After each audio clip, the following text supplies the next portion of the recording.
Digital health is full of extraordinary claims, like AI will fix diagnosis, will democratize healthcare, or this will change medicine forever. But very few companies survive the part where those claims actually collide with evidence, regulators, and real patients. Today's guest is one of the few. I'm Paul Wicks, and this is Prove It, the show where digital health leaders stop hand-waving and explain how extraordinary claims actually became extraordinary results. Today, I'm joined by Daniel Nathrath, founder and CEO of Ada Health, a company that spent 15 years choosing medical rigor over hype, often at great cost. Daniel, welcome. Hi, Paul. Thank you for having me. So, Daniel, when you first started Ada, what was the specific failure in healthcare that bothered you enough to spend nearly 15 years now trying to fix it? Well, we kept seeing the same pattern. Symptoms are ambiguous, time is limited. The system pushes people to wait until they're obviously sick. That delay is where outcomes and costs blow up. Ada was built to close that gap by making structured medical reasoning accessible at the moment people first notice something and guiding them to the right next step with clinical rigor. And what was your motivation? I think I read somewhere that your father was a doctor. Tell me how that experience informed what you developed. My father was an ophthalmologist. The honest truth is that after having helped my father a lot when I was a kid, I did not want to follow in his footsteps because I saw him sit in a dark room all day. And he was the only ophthalmologist in a radius of about 20 miles. So we would often get calls in the middle of the night and get up, and I would go to the practice with him. So I actually decided to study law instead of medicine and wanted to stay away from healthcare. But somehow I got sucked back in, and here we are. So what strikes me about that story is it's not that there wasn't a doctor available, it was about access. So I came across this in movement disorders, for example. I was doing some work in Parkinson's disease and was surprised to hear there's not a movement disorder specialist in the entire state of Delaware. Or if you go back 50 years in the NHS, there were 6 neurologists in the whole United Kingdom. So yeah, tell me a little bit about access and which part of the medical conundrum Ada is really targeted for, because presumably ophthalmology is quite far down the road. Where in the patient journey does Ada typically encounter patients? So Ada has an interesting place in the patient journey because typically people use Ada before they decide whether they want to go see a doctor. So it's also quite different in Western countries like the United Kingdom, the United States, or Germany, where generally, relative to the rest of the world, access is pretty good. But you might still have to wait, or you're unsure if you really wanted to take up the doctor's time, and there might be a cost associated with it. So it's really about helping you understand better whether you really even need to see the doctor. Now, Ada is global. We're present in 150 countries, and there are countries where access to a doctor is much harder. And in those countries, Ada can actually fill a slightly different role and to some extent give people something that is almost as good as seeing a doctor in person. At least the hurdle to seeing a doctor is even higher in those countries. So you want to be even better informed to make that decision. For instance, Ada is available in Swahili. We have over 1 million users in Tanzania, thanks to a partnership with the Botna Foundation. And the feedback we're getting from countries where access to doctors is even harder than in the countries we grew up in is extremely motivating and positive. So I think it has a place both in the Western world or in the richer countries and in developing countries. And the role is slightly different. And you must have heard people say, AI will never understand patients like a human doctor does. Do you agree with that? So for us, it has never been about AI versus human doctors. It's always been about finding the right way to support patients, but also to support doctors. So we never really got into this, into making claims like, oh, we've developed something that's smarter than a doctor, because that's not what it's about. Ultimately, it's all about helping patients. And it's not an either or. The way I look at it is that it helps inform patients better on what to do next. But the outcome of that can then also be shared in a structured format with the doctor, and that can actually make the doctor better too. So it can actually improve the patient-doctor interaction. And that's really what we're already doing with health systems and with governmental institutions across the world. So if AI doesn't need to be human or sort of replace the doctor, what does it need to be good at? What is the 10x here that we get from using the technology? Well, of course, AI has developed over the last 10, 15 years, and even more so in the last 2, 3 years. Um, it, AI is very good, I think, at helping the patient at his or her own pace capture what is really bothering the patient.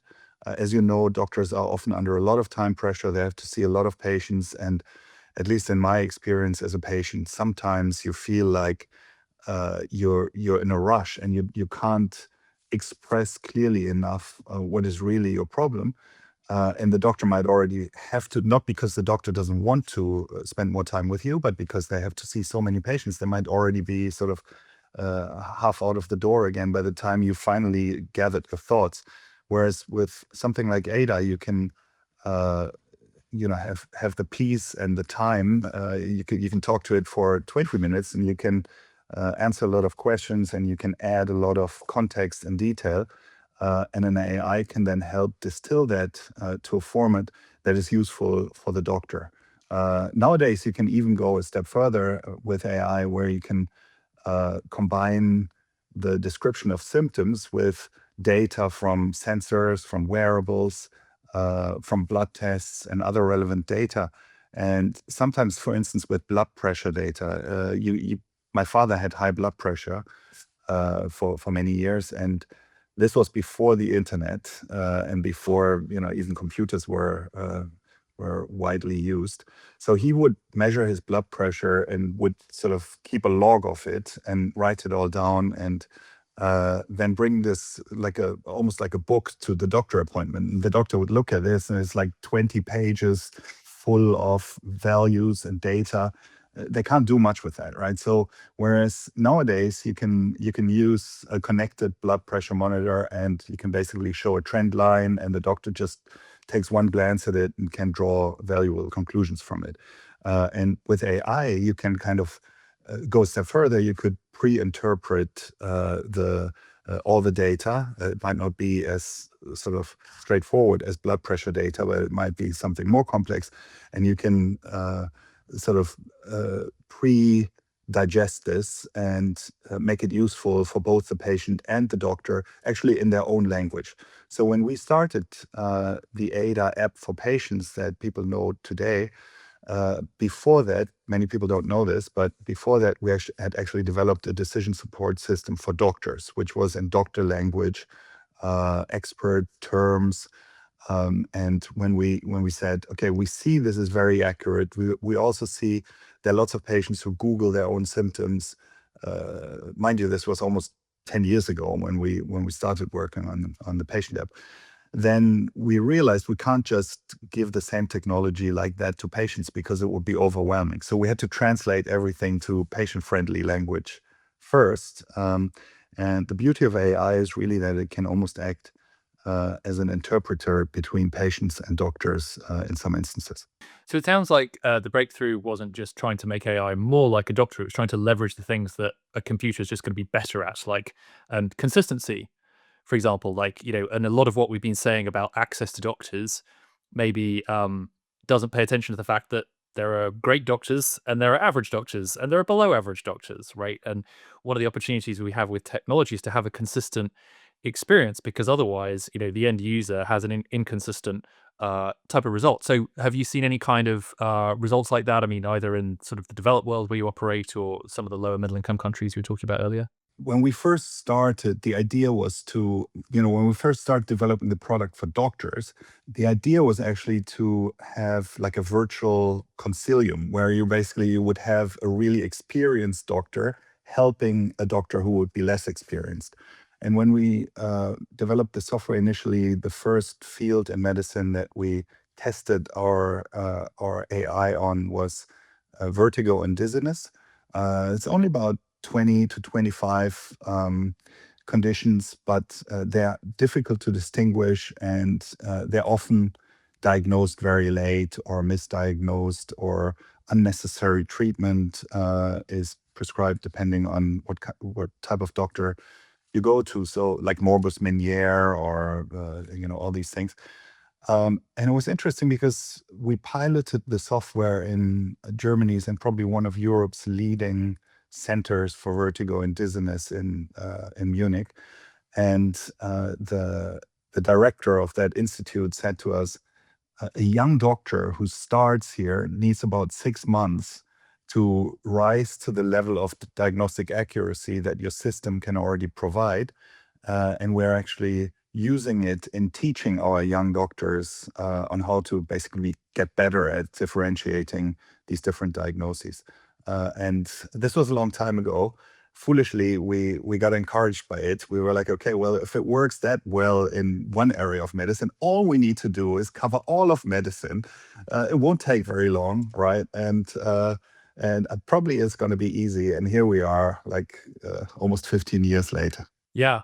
Well, so what do you make of it then when a big tech company comes in and says, "Oh, we've made this app. We looked at some difficult cases in a journal, and we're 4 times better than doctors." Do you believe that? Do you find that credible? I think these claims aren't really helpful. I, obviously, I use our own AI. I use sort of general purpose AI as well, and I think these are amazing tools. But as I said earlier, it's never about being better than doctors. It's really about how you can support the patient better. And I think all these metrics are misleading, because 4 times better than which doctors? 4 times better at what? 4 times better in what relating to what specific problem? I think being a good doctor takes a lot more than just passing an exam. And I think one of the big misconceptions is that with AI, you would need fewer doctors. I think the goal has to be to help patients much better. And I think AI can be an extremely powerful tool in that, but I don't believe that doctors are going to be unemployed anytime soon. They're very much needed. I just think the way they do their job might change to some extent. I think the doctors who are open to using AI tools and who are smart at using them are going to be better at helping their patients. Yeah. Absolutely. And I was curious, you mentioned there some of the types of use cases you have. It sounds like when you mentioned dizziness, for example, maybe some of the people presenting with an initial symptom are those that are presenting, 2 a.m. in the morning. Maybe it's worrisome enough to bother them, but not so worrisome they immediately go to the emergency room. Can you say a little bit more? What does your typical user look like? Maybe what are the top 4 or 5 symptoms that people show up to Ada and are curious about? Yeah, so as we work with very large US health systems, and obviously they analyze the usage, they look at how it's used. The way we work with them is that they use us very often kind of like as a patient onboarding tool, where they integrate our technology into their own app, into their own website. And the typical case you're describing, someone wakes up at 2 a.m. in the morning, they're not sure, do I need to go to the emergency room? Do I need to see a doctor now? Maybe it's enough if I go tomorrow during the day, or maybe I shouldn't worry about it. And that's a very typical use case. More than half of the uses of ADA in that setting happen outside of clinic opening hours. So that's actually a very, very typical case. And the beauty of using it in that setting is that the outcome of the ADA pre-assessment can then be shared. We're integrated with Epic, for instance, in the United States, can be shared with the doctor in advance of the appointment if an appointment needs to be made, and you can seamlessly go into booking the appointment. So it really improves the experience both for the patient, but then also for the doctor, because the doctor saves time on the documentation. And this is something that, coming from a family full of doctors, probably the one thing that they don't like is having to do documentation. And so in many ways, I think AI can help improve and improve the communication between patient and doctor, but also make the doctor's job much more efficient and save time. Founders, if you've ever uttered the immortal words, "We'll sort the evidence out later," I've got a hard truth for you. Later never comes. ProofStack can help build out your evidence roadmap before your next regulator meeting with FDA or MHRA, before your next challenging call with a prospect, or before your next fundraise. Visit proofstack.health to find out more. On with the program. Daniel, can you tell me about the time your fish tank exploded? Oh my goodness. Yes, that was an experience. I was fortunately not there, and fortunately, no, neither was were any of our team members because it happened in the middle of the night. I had recently, just before that, moved to the US because we have most of our partners are now in North America. But I woke up, for some reason, I looked at the New York Times and I saw the news that in Berlin, a massive fish tank exploded. And I was like, wait a second, that's in our office building. So at the time, our office in Berlin was very centrally located on the sixth and seventh floor of a hotel, I think a Radisson hotel or something, and they had a big attraction in the center of the lobby, one of the largest freestanding fish tanks in, I believe, in Europe, if not in the world. And it was nice because when we had visitors in our office, they could look at all the fish, and it was always a nice attraction. But I had wondered over the years, like, is this really safe? And then I was a little relieved when they went and renovated it. So they worked on it for probably a year or so. There were no fish in there. Then they put the fish back in, and I was like, okay, good. And then I think it was only maybe half a year later that the whole thing broke. I mean, this was crazy because this was news all over the world. And the blessing in disguise, I guess, is that it happened, I think, at 4 a.m. or something, and there was like one or two people in the lobby of the hotel, but they managed to get out. So no one died, no one got hurt.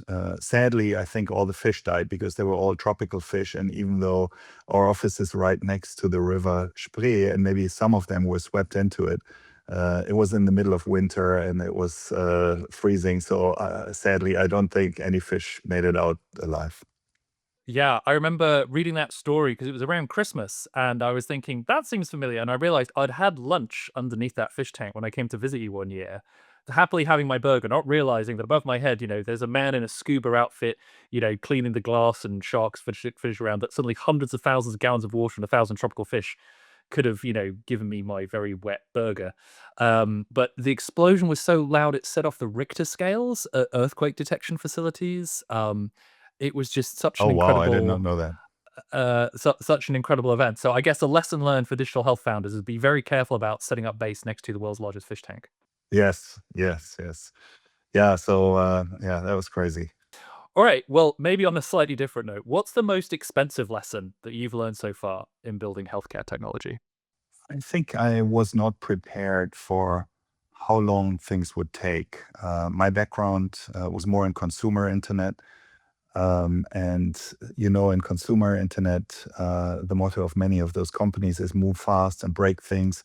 I worked in e-commerce. I worked for one of the largest search engines and portals at the time in the world, and it was all about speed, speed, speed. Actually, the founder of the company that I worked at in my first job wrote a book called "Speed is Life." But in healthcare, it's almost a bit different. It's almost the opposite. Speed can mean death. If you're too fast and you break too many things, it could risk patient safety. So I had to learn actually from my co-founders, Claire, who's a medical doctor, and Martin, who's a scientist, that things take longer. And I tend to be impatient. I'm a commercial person. I obviously wanted to grow the business. But they told me patient safety comes first, and I had to accept it. In hindsight, I think it was the right decision. I think some of the companies who did not invest as much time as we did in accuracy, in patient safety, in post-market surveillance, and all the vigilance. They're no longer there, and they may or may not have caused harm. And we've been around for 15 years now. We are certified as a Class IIa medical device in Europe. We get audited very regularly, and we've never had, knock on wood, and this is one thing I'm very proud of. We've never had any incident where we would know of any severe harm having been caused. Very much on the opposite. There are many patients who contacted us, many users who contacted us over the years and said, using ADA saved my life. And that's the thing that keeps motivating me and keeps driving me to this day. And that's with tens of millions of assessments, right? That's at a scale that most companies could only dream of.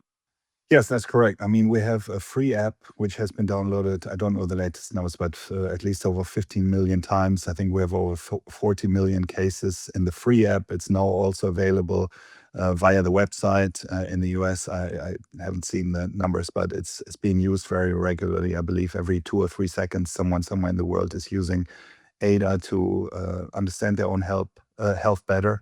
And on top of that, we have many partnerships with some of the largest health systems and most innovative health systems in the world. We work with health systems in the US, in Portugal, in Switzerland, in Canada. So there are a lot more cases in those settings as well. And yeah, it's very motivating. It's very encouraging. But since you asked about what was my most expensive lesson, it was expensive in the sense that I didn't think everything was going to take so long to get to where we are today. I was naive. Healthcare is hard. Healthcare is hard, healthcare is slow. There are traditions that have been around for many years. But I think it's also important to say medicine practiced by doctors only really started doing more benefit than harm in around the 1950s. So as much as we talk about medicine as if it's been going on for centuries, we were still bloodletting and leeches and, changing our minds about whether to put babies on their fronts or their backs or their fronts for many years, right? So really on that context, digital health has done a great deal. And in the long run, all medicine will be digital health, right? I think in the long run, no one doubts that this period of time that's been analog, actually, that's the blip. Digital health is not the blip. Digital health is the future. Yeah, I think it's the future. I would argue it's also already the present, and it's a dual trend. I think it's on the one hand, doctors are starting to use digital tools and AI more, but I would say the patients are, or at least the patients who are literate in using computers, they're actually ahead of the doctors because no one is more interested in finding out what's causing their medical problem than the patient himself or herself. So you want to use all the tools that could be at your disposal to find out what could make you feel healthy again. And obviously, you have more time to think about it, to concern yourself with it. So I think it's really two trends. It's a kind of a consumerization of healthcare to some extent, and then just the tools getting better. I totally agree with you. I think when I think back to when my father was practicing and what I can remember it from like the late, unfortunately, I'm old, so I can remember it from the late 70s, early 80s. Certainly, the practice of medicine was different than what it would be now. And ultimately, it's just about using what's available and accessible to help patients the best. I did not know that medicine did more harm before the 50s than good. That's actually news to me. Uh, Glad people before the 50s did not know that. Yeah, well, and things were just so different. So when the NHS was set up, only life expectancy was only a median age of 65, right? So we didn't expect half the population to get to the point where they could have dementia or severe arthritis or that type of thing. Just changing tack a little bit, we've been talking about a few different conditions. Obviously, it's only important, or it's most important, to diagnose conditions or help people find out that they may have a condition if there's a treatment for it, right? So there's no point in accelerating, your knowledge to some extent of some incurable condition. But can you say a little bit about how this could shorten the time to treatment, not just the time to diagnosis, but actually getting someone on to the right treatment that might help them? How's that word? Yeah, I think this is a very important point you're raising. So when I think about why I've recently reflected, why does ADA actually exist? And ADA really exists to identify what is going on with a person as early as possible at symptom level and get them to the right next step in the health system so they can ultimately get treatment. It's not just about finding out what you have, but about helping you get helped. So when I think about what we do today, everything else is really an expression of our purpose there. The digital front door work, how we call it with health systems and payers, is one expression of it. But what we've recently been very much focusing on is what we call patient finder. It's really we're not trying to be like a generic symptom assessment, but we're really trying to help the patient first find out what they may have, but then we also actively try to help navigate the patient to the right specialists so that they can get diagnosed and thereby get access to treatment as early as possible. If you think about it with rare diseases specifically, on average, it takes about 7 to 10 years just to get diagnosed. And with something like ADA, we can reduce that period of suffering and this odyssey, often from going from one doctor to another and not finding out what's going on, massively. I mean, we have all these success stories of people who use ADA and were made aware that a rare disease that they may never have heard of, that the doctor might not even have heard of, could be the cause of their symptoms.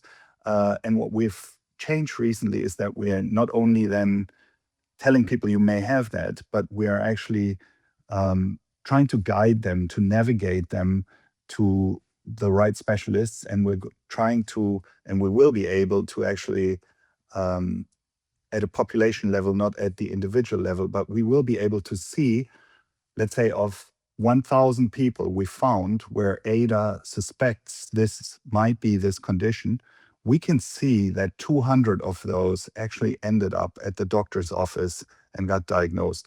I think this can be extremely valuable because by doing that, we can show to our partners that this works. And by showing to the partners that it works, we will then be able to support the work in finding a lot more of these patients and helping them get to treatment much faster. So can we explore one of those partnerships for a moment? So let's say I'm a drug company and I have a new drug for a skin condition. Who is using the app? How are you finding them? Because I know you said you've got lots of users, but could you go and find them? Can you talk to me a little bit? What's the journey they would go down? What's the path? How much quicker could we make it? Because like you say, some of these diagnostic odysseys take 5 or 6 years, but we know treatment should be as early as possible. Yeah, exactly. So we've partnered with quite a few companies in the pharmaceutical industry. Uh, Very often they offer a treatment that's unique in some way, but their challenge is really to find the patients. And the flip side of that is the patient who has the condition might not even be aware of what their diagnosis is, what treatments exist, or anything like that. So where we are really good at is once a patient starts doing an ADA assessment, we can, with very good accuracy, uh, pre-assess and say, you might be suffering from this particular condition. Now, when we have a partnership with a pharmaceutical company, we can add more effort to this. We can not only say you might be suffering from this condition, but then we can create additional content and navigation options where we can show the patient, uh, if you think you might be suffering from this condition, here are some options to find out more information, or here's a directory of specialists who might be able to actually diagnose you. And this has been working extremely well. We're getting fantastic feedback from patients. We're getting very positive feedback from our partners in the pharmaceutical industry. I believe it's a very ethical business model because we never either tell the patient you must go see this particular doctor, and we certainly do not say to the doctor what they should diagnose. I mean, obviously that's the doctor's decision, but we're just really helping people um, find out what they might be suffering from much earlier, and not only that, we're getting them onto the path to treatment, and that's really in the interest of everyone. And sometimes it might be a drug, sometimes it might be a medical device, right? So sometimes if someone is at night and they're having sleep symptoms, or their partner is having sleep symptoms, if they take a journey and discover they have something like sleep apnea, that might not be a drug at all. That might be a medical device, right? If especially if they see a specialist. Yes, it's funny that you bring up this example because we do have a partnership in this space. And not only do we have a partnership, sadly, you're talking to a patient that's affected by this. And I did not know this actually. I got a smartwatch and it had a detection tool. And it said, "Oh, you might have this." And then I went through our own assessment as well, and then I said, "Okay, well then I should probably do a test." And I did not know anything about this space, but I learned that in the US, probably about 80 million people suffer from sleep apnea, and the vast majority of them is misdiagnosed. Actually, with men 50 years and older, it's I believe it's about 50% of all men in the US who actually suffer from sleep apnea. What I also learned is if you do have sleep apnea, at least if it's a moderate to severe form, your life expectancy is actually 10 years plus lower, because it leads to all these other issues like blood pressure, high blood pressure, and it's almost like a vicious cycle. So and it's addressable. It's entirely addressable if you use one of these CPAP machines. If you There are other forms of treatment as well. They're surgical, and there will be also, I believe, drug interventions in the future. So I think these kinds of things are really good. And maybe I have one comment on something you said earlier. You said if there's no treatment, there might not be a point in finding out what you have.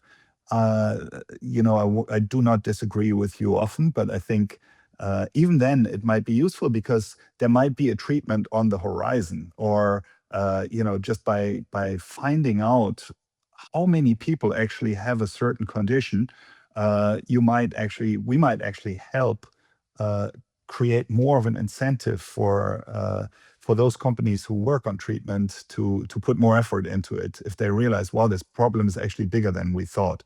So I think it's always good to find out what you're suffering from, because even if there's no treatment today, there might be one tomorrow.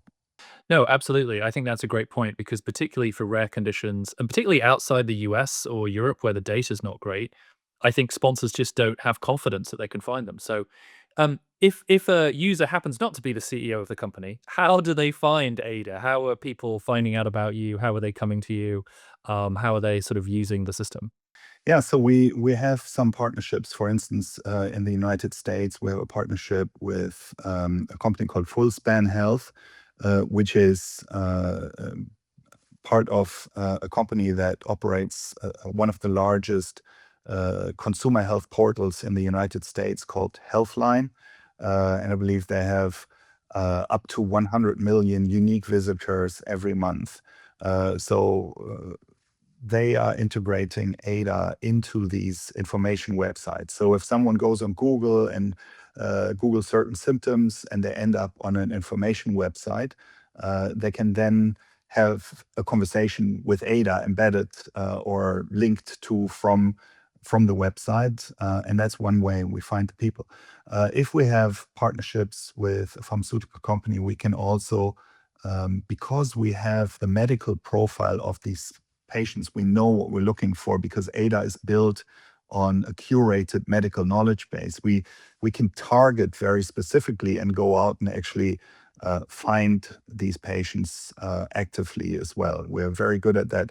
I think if you're a pharmaceutical company and you are spending money on TV advertising for a rare disease drug, for instance, that doesn't seem like the best use of money to me because it's so untargeted, and 99.9% of the people who see it, it won't be relevant. whereas we can proactively go out and find these people and pre-assess them and then guide them to treatment.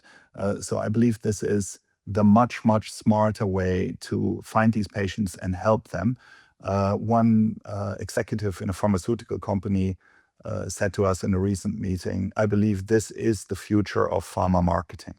Yeah, because as you say, going so broad is sometimes just, not going to be effective. I remember many years ago, I was working in multiple sclerosis, and the drug companies used to take out full color ads in, just magazines like Oprah magazine, just hoping that because the disease tends to affect more women than men, they'd spontaneously read them. But it sounds like you've got a much more targeted approach. And from what you said, if that can tie in the right doctors and the right treatment, you're really closing that loop. So I think similar to what we talked about with doctors becoming much better by using AI. I believe there's huge untapped potential for pharmaceutical companies in using AI to find patients, and this is where we as ADA believe we can be of huge help. So I saw from your LinkedIn profile recently that you're going to the JP Morgan Healthcare Investing Conference in January. I've been there a couple of times myself. It's sort of this meeting of super titans to all look at massive earnings statements and do mergers and acquisitions and really set the tone for the rest of the year. What are the real conversations you want to have at JPM? Yeah, JPM is always an interesting experience. It almost always rains, and San Francisco has also changed in the last 10 plus years since I've started visiting. But of course, working in this industry, it's a great opportunity to have meaningful conversations with people who work in this field.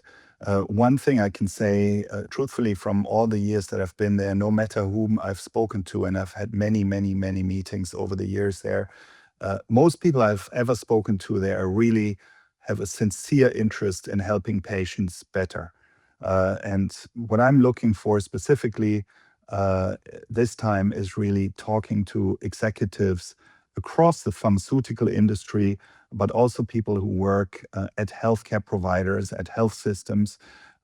What we can help them on is finding patients much sooner, helping patients get diagnosed earlier. This is obviously in the interest of the patient, but from the perspective of someone who works in a pharmaceutical company and is responsible for a drug, if you can find patients earlier, that's basically a lot of untapped revenue potential from your perspective. If patients take 5 years to get diagnosed, and once they finally get the diagnosis, it might almost be too late for your drug to have the full effect that it could have if you could find the patient very early in their disease journey. So I think there is so much untapped potential there to help patients and also to make your company more successful. And these are the conversations I am looking forward to having. I'm already, as most of us, I already have some meetings on the schedule with some leading executives from pharma companies, and looking forward to adding more. So that's great to hear. So if a leading pharmaceutical executive is talking to you, but they've also got their compliance officer with them, what is the difference in terms of explainability that your model, developed with evidence, has that's different to say the LLMs people might be familiar with risks about hallucinations, or you put in different things on a different time of day, you get different answers. How do you address those concerns, those objections that might be within a very conservative organization? I think these concerns by leaders in the pharmaceutical industry about working with pure LLM solutions, they are very justified. I use LLMs, all of them, all the time to test. I find them helpful, but I mean, give you an example. I recently uploaded an X-ray of my knee after playing too much tennis, and this was the newest model of one of the leading AI providers, and it said, "Well, this is an interesting X-ray of an elbow, and this is harmless. But if people just without double checking use LLMs, it can use to very severe adverse effects." So consistent feedback that we are getting from our pharmaceutical partners is we would not be able to work with you if you were a pure LLM solution. But because you are certified as a Class IIa medical device, uh, we know that you've gone through countless audits. We know that you follow information security protocols. We know that your solution is tried and tested. And that's why we are working with you. And it's true, ADA eliminates hallucinations completely. We do not have hallucinations. We have very rigorous post-market surveillance standards. We have a clinical evaluation team, and we've been doing this for many years. So that's certainly one very important, I would say, USP of ADA compared to pure LLM solutions. And we're seeing the success of that. And what role has peer-reviewed scientific evidence played in your successes? Because unlike some companies, Ada now has over 20 peer-reviewed scientific manuscripts in journals, and oftentimes doctors will do research on Ada independently in specialties like rheumatology or even psychiatry without even telling you, and the results come across quite well. So how important is evidence generation for you, and what difference has it made? Evidence generation is very important for us. The peer-reviewed research is a testament to how seriously we're taking medical safety. And you asked earlier what was one of my sort of key learnings, or where I was maybe naive when I started the company. And this was certainly one of the things. I learned so much from our brilliant team of doctors, led by our Chief Medical Officer, Claire. I came from consumer internet. I wanted to do things fast, but I learned and I accepted that you can't skip these steps and you shouldn't skip the steps. And now I'm glad that we didn't. Uh, One of the questions I was always asked when we started ADA was, how will doctors react to this? Will they be like, will they view it as a threat? Will they not like it? But I think really not skipping the steps, really having this clinical rigor, having the peer-reviewed research has contributed to the fact that I cannot recall one time that a doctor came to us and was angry at us. I do know that a lot of doctors from all over the world reach out to us and say, we love ADA. I actually use it with my own patients. I recommend it to my own patients. And I believe they would not do that if we hadn't done our homework and all the research, and if we didn't have the brilliant medical safety team that we do have. Well, Daniel, thank you for building carefully when the market rewarded speed, and for proving that rigor and evidence really scales. Thank you, Paul. That was Daniel Nathrath, founder and CEO of Ada Health. If you care about medical grade AI, trust at scale, and what it actually takes to build evidence in digital health, this is the conversation to study. I'm Paul Wicks, and this is Prove It.